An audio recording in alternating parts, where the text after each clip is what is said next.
Hello everybody, this is Soumitra Chatterjee and you are watching Chat with Chatterjee. তো আজকে আমরা একটা নতুন ভিডিও নিয়ে এলাম। আজকে আমাদের আলোচ্য বিষয় হচ্ছে ক্লাস 10 এর lesson 2 fable. Okay, written by Ralph Waldo Emerson. Okay, so কবিতাটা শুরু করার আগে আমরা প্রথমেই জেনে নিই কবিতার নামকরণ অর্থাৎ ফেবল জিনিসটা কি, মানে what is the definition of fable, fable কাকে বলে। So on the board you can see the definition is there. A fable is a short story, অর্থাৎ উপকথা হলো একটি ছোট গল্প, দ্যাট টিচেস আস, যেটা আমাদেরকে শেখায়, আ মোরাল লেসন, একটা নৈতিক শিক্ষা, অফেন ইউজিং অ্যানিমালস, যেখানে প্রায়শই প্রাণীদের ব্যবহার করা হয় অ্যাজ ক্যারেক্টার্স, চরিত্র হিসাবে। সো আমরা বুঝতেই পারছি যে এটা একটা শর্ট স্টোরি, ছোট গল্প, যেখানে অবশ্যই at the end of that lesson, ওই লেসনের শেষে there is something to teach for us, অর্থাৎ আমাদের জন্য কিছু শিক্ষা নেওয়ার জিনিস থাকে, এবং এটা সাধারণত অ্যানিমালস থাকে অ্যাজ ক্যারেক্টার্স, চরিত্র হিসাবে। ওকে, তারপরে এসো আমরা যে এখানে কবি রালফ ওয়াল্ডো এমারসন, এনার সম্পর্কে আমরা একটু জেনে নিই। সো রালফ ওয়াল্ডো এমারসন, দেখো প্রথমেই আছে ট্রান্সেন্ডেন্টালিস্ট। তিনি ছিলেন একজন ট্রান্সেন্ডেন্টালিস্ট। এই যে ট্রান্সেন্ডেন্টালিস্ট, এই কথাটির মানে হচ্ছে অতীন্দ্রিয়বাদ, মানে অতীন্দ্রিয়বাদী তিনি একজন ছিলেন। অতীন্দ্রিয়বাদী জিনিসটা কি, মানে কাদেরকে আমরা বলবো না, সেই সমস্ত ব্যক্তি যারা প্রত্যেকটা ক্রিয়েশনের মধ্যেই একটা কিন্তু রিজন খুঁজে পান, যে একটা কারণ আছে। মানে transcendentalist is a person who believes in union of creation, অর্থাৎ সমস্ত সৃষ্টির পেছনেই তারা কিন্তু একটা কারণ খুঁজে পান। There is reason for existence, there is reason for creation, তাদেরকেই আমরা ট্রান্সেন্ডেন্টালিস্ট বলবো। সেই রালফ ওয়াল্ডো এমারসনও ছিলেন একজন সেই অতীন্দ্রিয়বাদী। আচ্ছা, হি ওয়াজ বর্ন, দেখো তিনি জন্মগ্রহণ করেছিলেন অন 25th মে, 25শে মে 1803, 1803 খ্রিস্টাব্দে, অ্যাট বস্টন ইন ইউএস এর বস্টনে। হি ওয়াজ অ্যান এসেইস্ট, তিনি ছিলেন একজন প্রবন্ধকার, লেকচারার, তিনি ছিলেন একজন সুবক্তা, অ্যান্ড পোয়েট অ্যাজ ওয়েল, এবং তিনি আবার কবিও একজন ছিলেন। এই কবিতায় আমরা ওনাকেই পাচ্ছি। আচ্ছা, famous poems, actually he wrote a lot of poems, but among them, কিন্তু তাদের মধ্যে Concord Hymn and Brahma are the most famous ones. Okay, and he died of pneumonia, তিনি নিউমোনিয়ায় মারা গিয়েছিলেন। তাহলে এই গেল আমাদের কবি পরিচিতি এবং আমাদের যে ফেবল নামকরণ সেইটার ব্যাকগ্রাউন্ড, অর্থাৎ মানেটা আমরা করলাম। কবিতাটি সারমর্ম, অর্থাৎ সাবস্টেন্স অফ দ্য পোয়েম। দেখো এই কবিতাটার মধ্য দিয়ে কি বোঝানো হয়েছে সেটাকেই আমরা বলি সাবস্টেন্স। দিস পোয়েম ডেসক্রাইবস, এই কবিতাটি বর্ণনা করে, আ কনভারসেশন, একটি কথোপকথন, between the squirrel and the mountain, কাঠবিড়ালি এবং পর্বতের মধ্যে। দ্য স্কুইরেল, কাঠবিড়ালি, পয়েন্টস আউট দ্যাট, দেখিয়ে দেয় যে, ইন দিস ওয়ার্ল্ড, এই বিশ্বে মানে এই পৃথিবীতে, এভরি বিইং, প্রত্যেকটি সত্তা, লিভিং অর নন লিভিং, সেটা জীবই হোক বা জড় বস্তুই হোক, বিগ অর স্মল, বড়ই হোক বা ছোটই হোক, হ্যাভ দেয়ার ইন্ডিভিজুয়াল রিজনস, তাদের ব্যক্তিগত কারণগুলি রয়েছে, ফর এক্সিস্টেন্স, এই অস্তিত্ব রক্ষার জন্য বা বাঁচার জন্য। মানে প্রত্যেকটা জীব, সেটা লিভিংই হোক নন লিভিংই হোক, প্রত্যেকটি সত্তা, সেটা ছোটই হোক বা বড়ই হোক, তাদের কিন্তু প্রত্যেকের নিজ নিজ কারণ রয়েছে এই অস্তিত্বের জন্য, তাদের বেঁচে থাকার জন্য। অ্যাকচুয়ালি অল আর ইকুয়াল, সকলেই সমান। তাহলে এই মতবাদটাই কিন্তু এই কবিতার মধ্য দিয়ে প্রকাশিত হয়েছে। তাহলে এটা গেল substance of the poem. Bengali meaning of the poem, অর্থাৎ কবিতাটির বাংলা অর্থ এবার আমরা একটা লাইন, প্রত্যেকটা লাইন বরাবর দেখে নিই। The mountain and the squirrel had a quarrel. তাহলে পর্বত এবং কাঠবেড়ালির মধ্যে একটি ঝগড়া বা কলহ হয়েছিল। কোয়ার্ল মিন্স কলহ। And the former call the latter, এবং প্রথম জন পরবর্তী জনকে বলেছিল লিটিল প্রিগ, ছোট নীতিবাগীশ। বার্ন রিপ্লাইড, কাঠবেড়ালি উত্তর দিয়েছিল, you are doubtless very big, তুমি নিঃসন্দেহে খুব বড়। বাট, কিন্তু, অল সর্টস অফ থিংস, সমস্ত ধরনের জিনিসগুলো, অ্যান্ড ওয়েদার, এবং আবহাওয়াকে, must be taken in together, অবশ্যই একত্রে নিতে হবে, টু মেক আপ আ ইয়ার, একটি বছর গঠন করতে, অ্যান্ড আ স্ফিয়ার, এবং একটা বিশ্ব তৈরি করতে। তাহলে the mountain and the squirrel, পর্বত এবং কাঠবেড়ালির মধ্যে একটা কলহ বেঁধেছিল। Actually we don't know what is that quarrel about, ওই ঝগড়াটা কি নিয়ে আমরা কিন্তু জানি না। Actually Ralph Waldo Emerson, the poet of this poem, শুরুই করছেন এই লাইনটা দিয়ে যে তাদের মধ্যে একটা ঝগড়া হয়েছিল। Actually he doesn't express what is the quarrel about, ও মানে ঝগড়াটা কি নিয়ে তিনি কিন্তু বলেননি। আর ফর্মার বলতে কাকে বোঝানো হচ্ছে? মাউন্টেনকে, পর্বতকে। কল দ্য ল্যাটার, অর্থাৎ দ্বিতীয় জনকে বলেছিল, পরবর্তী জনকে মানে স্কুইরেলকে, কাঠবেড়ালিকে বলছে লিটিল প্রিগ, ছোট নীতিবাগীশ। তাহলে নীতিবাগীশ কাদের বলে? যারা নিয়ম নিষ্ঠা মেনে চলে, তাহলে তাদেরকে বলা হচ্ছে নীতিবাগীশ। এখানে কিন্তু মাউন্টেন স্কুইরেলকে বলেছে নীতিবাগীশ। আর লিটিল কথাটার মানে কি? ছোট। এই লিটিল কথাটা দিয়ে ওই মাউন্টেন কিন্তু এই স্কুইরেল অর্থাৎ কাঠবিড়ালিকে একটা হেয় প্রতিপন্ন করতে চেষ্টা করেছে, একটা হিউমিলিয়েশন, একটা ইনসাল্টিং একটা ওয়ার্ড, যে তুমি ছোট হয়েও কি করে এত সেলফ স্যাটিসফাইড থাকো, এত নীতিবাগীশ, নিজেকে এত সুপিরিয়র ভাবোটা কি করে, এইটা বোঝানো হয়েছে।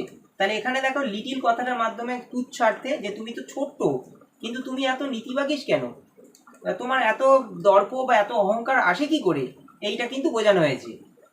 বান রিপ্লাইড, বান বলতে একটা বোঝায় মিষ্টি রুটি, কিন্তু এখানে বান বলতে আমরা স্কুইরেলকে বোঝানো হয়েছে আর কি।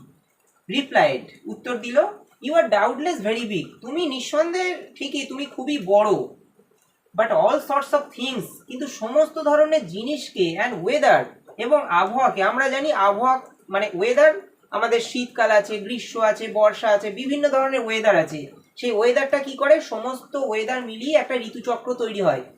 কেউ তো বলবে না যে বর্ষাকাল নিয়েই পুরো ঋতুচক্রটা, বা শীতকাল নিয়েই, তা তো নয়। তাহলে আমাদের সমস্ত ঋতুগুলোকে পার করতে হবে যদি আমরা একটা পুরো ঋতুচক্রটাকে বলতে চাই। আবার অল সর্টস অফ থিং মানে সমস্ত জিনিসকেই আমাদের কিন্তু প্রাধান্য দিতে হবে। এই ধরো আমাদের এই যে পরিবেশে ছোট জিনিস, বড় জিনিস, অনেক কিছু আছে।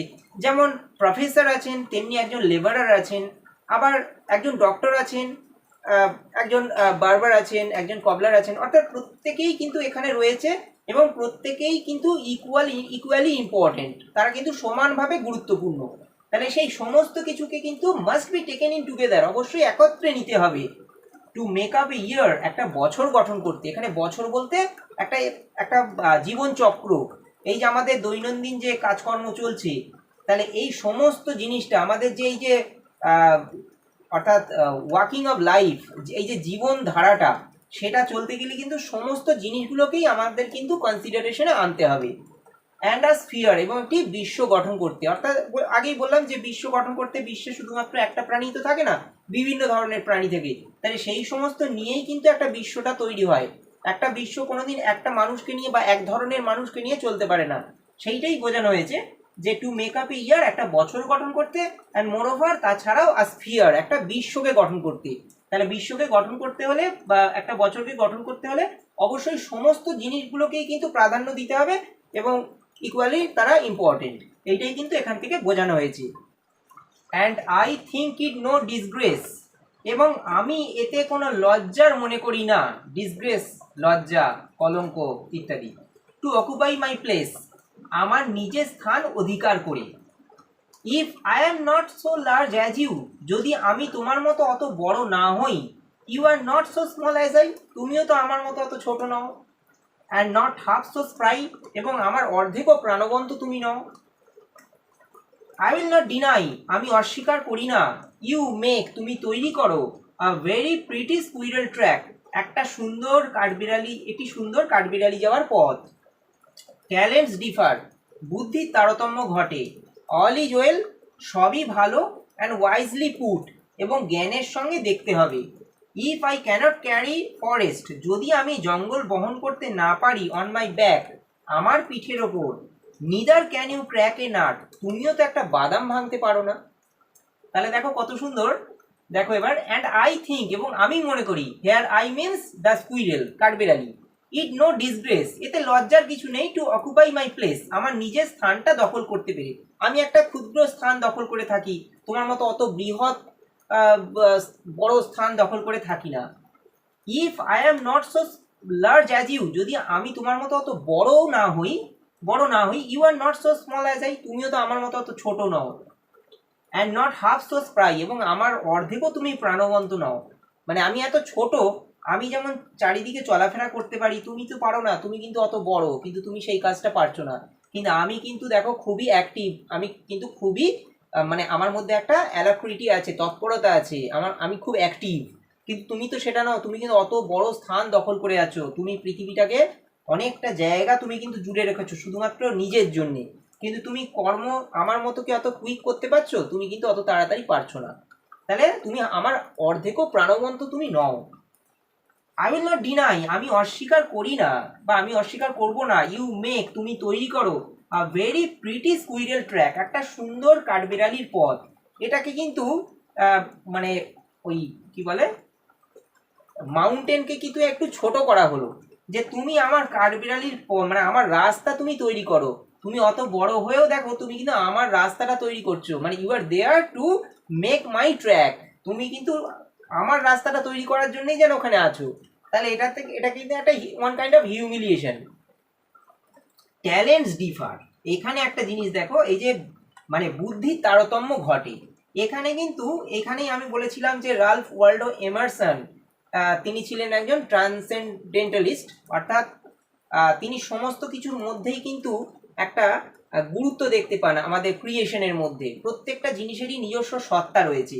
তাহলে দেখো ট্যালেন্টস ডিফার, মানে god has Saint us with different kinds of talents, আমাদের বিভিন্ন ধরনের যে মানে বুদ্ধি বা মেধা দিয়েই কিন্তু তিনি আমাদেরকে এই মানে পৃথিবীতে পাঠিয়েছেন।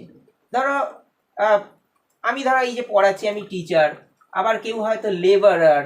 হ্যাঁ, ধরো একটা লেবার যে কাজটা করতে পারবে, ধরো একটা ম্যাশন, রাজমিস্ত্রি, সে যতটা ভালোভাবে বাড়ি তৈরি করতে পারবে, সে সমস্ত কিছু জানে, আমি তো সেটা জানি না। আবার আমি এটা পড়াচ্ছি, তার পক্ষে সেটা জানা সম্ভব নয়। তাহলে প্রত্যেকেরই কিন্তু নিজস্ব ট্যালেন্ট আছে। Actually there is no man who has no talent, এমন কোনো মানুষ নেই যার কিন্তু কোনো মেধা নেই। এভরিবডি হ্যাজ হিজ ট্যালেন্টস, প্রত্যেকেরই ট্যালেন্ট আছে। সেইটাই কিন্তু talents differ means there is difference in talents, প্রত্যেকেই মানে বুদ্ধি তারতম্য আছে। অল ইজ ওয়েল, সবই ভালো, অ্যাকচুয়ালি অল ইজ ওয়েল, সবই ভালো। অ্যান্ড ওয়াইজলি পুট, এবং জ্ঞানের সঙ্গে কিন্তু দেখতে হবে, মানে আমাদের বুদ্ধিমত্তার সঙ্গে বিচার করতে হবে। If I cannot carry forest, যদি আমি জঙ্গল বহন করতে না পারি, অন মাই ব্যাক, আমার পিঠে, it is not possible for me to carry forest on my back, আমার পিঠে জঙ্গল বহন করা আমার পক্ষে সম্ভব নয়। Because I am so small, I am so tiny, আমি খুব ছোট। Neither can you crack a nut, তুমিও তো একটা ছোট্ট বাদাম যেটা, সেটা তুমি ভাঙতে পারো না, যেটা কিন্তু আমি সুন্দরভাবে ভাঙতে পারি। তাহলে একটা ছোট্ট কাজ তোমার দ্বারা কিন্তু সম্ভব নয়। ছোট্ট কাজ বলতে একটা ক্র্যাক, একটা নাট, যেটা ভেরি স্মল ইন সাইজ, মানে আকৃতিতে খুবই ছোট, সেটা কিন্তু আমি যতটা পারবো, তুমি কিন্তু it is not possible for you to do that, তোমার পক্ষে কিন্তু এটা করা সম্ভব নয়, কিন্তু আমি সেটা কিন্তু সুন্দরভাবে করে ফেলছি।